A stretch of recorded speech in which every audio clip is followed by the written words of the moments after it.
magugustuhan at masakit pag nakikita mo na nagsusubuan. Naglalambingan silang dalawa ng BF niya. Wala kang magawa kung hindi tanggapin. Walang puwang sa isip niya na maisip niya na merong puso na humahapde. Sa tuwing ang labi ng iyong mahal sa'yo'y dumadampi, parang ako'y aping-ape. Wala kong malapitan kung hindi ang alak lang at ang pulutang papaitan na nagbibigay ng kaginawa. Ang panandalian upang maunawaan ang ginawa kong kamalian. Ang agawin ka sa kanya at ikaw ay sulutin, at ang pagsasama nyo na maayos ay gustutin. Alam ko na gusto mo rin, ngunit bawal kasi malito. Ngunit kung iiwan ka na niya, lika, ako'y nandito. Halibang magmahal sa'yo ang katulad ko. Kahit pa na alam ko may nagmamay-ari sa'yo.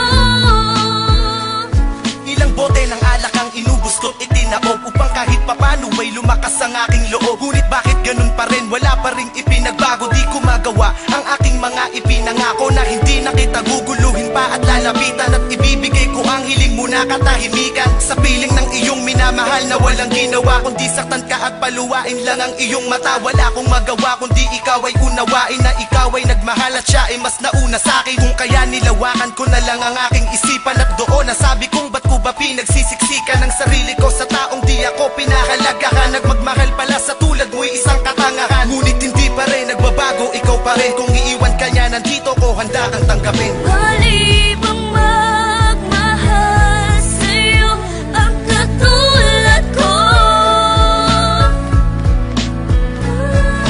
Kahit pa na alam ko may nagmamay-ari sa'yo.